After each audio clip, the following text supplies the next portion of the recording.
안녕하십니까. 대기시간의 역설, 렌스타인 바이어스에 대해 발표할 조민석, 강지연, 차지연, 김수민입니다.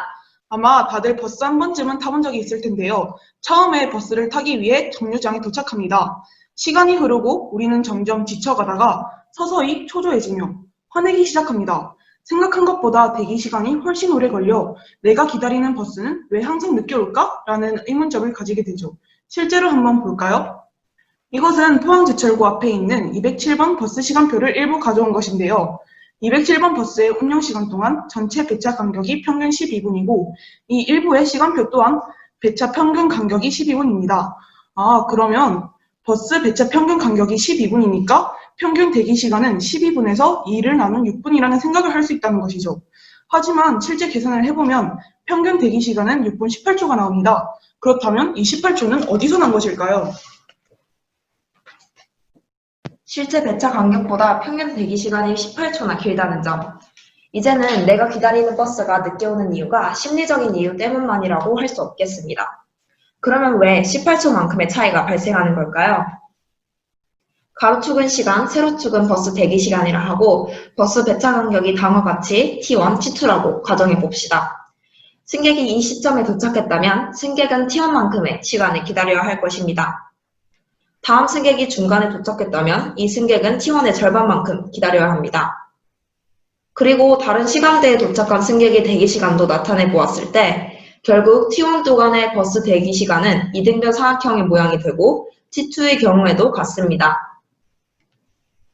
이렇게 버스 배차 간격을 T1, T2, 그리고 Tn까지라고 했을 때 우리가 구하고자 하는 평균 대기시간은 색칠된 삼각형의 넓이를 시간으로 나눈 값이 됩니다. 이 값은 2분의 1 t의 평균분의 t제곱의 평균에 해당하며 분사는 제곱의 평균 빼기 평균의 제곱이라는 식을 통해 다음과 같이 나타낼 수 있습니다. 즉, 평균 대기시간은 평균 배차 시간의 절반에 해당하는 값에 분산을 평균으로 나눈 값의 절반이 추가적으로 더해진 것을 볼 수 있습니다. 따라서 평균적으로 12분마다 한 번씩 오는 207번의 버스 평균 대기시간은 6분보다 길 수밖에 없으며 타요가 계산한 18초 만의 차이값은 분산을 평균으로 나눈 값의 절반에 해당하는 값인 겁니다. 앞에서는 수학적으로 버스 대기시간이 길게 느껴지는 이유를 증명해봤다면 왜 이런 일이 생기는지 알아봅시다. 버스 대기시간이 길게 느껴지는 이유는 시간 편향이 발생했기 때문인데요. 시간 편향이란 여러 관측지 중 길이가 긴 관측지가 관측될 확률이 더 높아지는 현상을 의미합니다.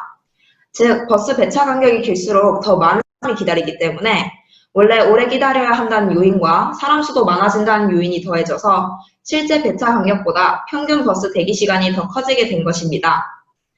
시간 편향은 이처럼 전체 통계의 왜곡을 일으키기 때문에 결과를 무작위 배정 임상 실험, 즉 RCT 자료와 함께 비교함으로써 그 한계를 극복할 수 있습니다. 내가 기다리는 버스는 항상 늦게 온다는 여러분의 생각은 틀리지 않았습니다. 대기시간의 역설에 따라 수학적으로도 버스 대기시간이 실제 배차 간격보다 길기 때문입니다. 지금부터 대기시간의 역설을 좀 더 자세히 확인해 보겠습니다. 어떻게 일어나는지 쉽게 확인해 보기 위해 학교에서 집까지 가는 상황을 두 가지로 가정해 봅시다. 첫 번째 방법은 배차 간격이 3분인 A버스를 타고 10분을 이동한 후 도보로 5분을 가는 것이고, 두 번째 방법은 배차 간격이 15분인 B버스를 타고 15분을 이동한 후 도보로 1분을 이동하는 방법입니다.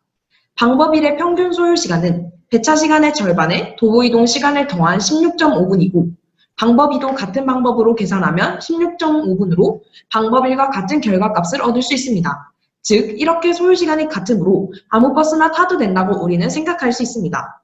그러나 버스 배차 간격이 정규 분포를 따른다고 가정하였을 때 아래와 같이 버스 대기시간과 버스 배차 간격을 나타낼 수 있습니다. 이를 쉽게 비교하기 위해서 다음과 같이 그래프 변환을 해서 나타내면 승객의 체감시간을 나타내는 보라색 그래프가 실제 배차 간격을 나타내는 초록색 그래프보다 오른쪽으로 좀 더 치우친 것을 확인할 수 있습니다. 즉, 우리는 실제로 더 긴 대기시간을 가진다는 것을 확인해 볼 수 있습니다. 그럼 앞에서 확인해 본 상황에서 집까지 가는 시간을 어떻게 최소화할 수 있는지 알아봅시다. 이때 자주 오지만 느린 버스 A가 있고 가끔 오지만 빠른 버스 B가 있습니다.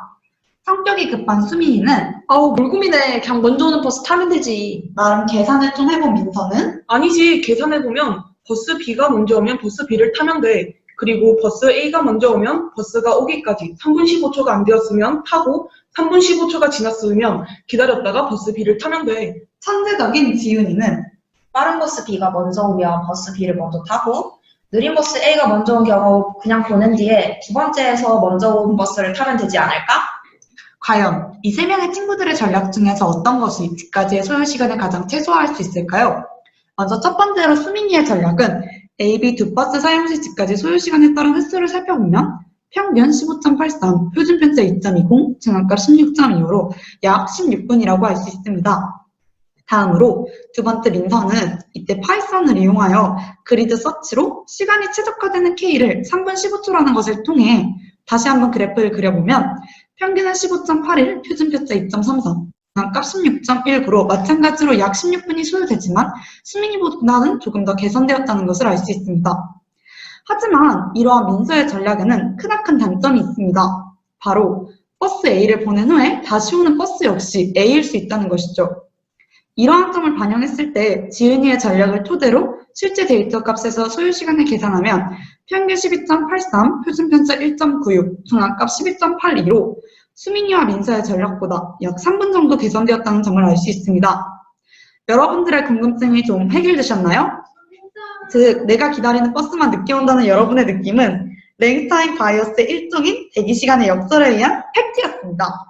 그리고 이를 활용하여 버스를 타는 최적화된 방법까지 알아보았는데요.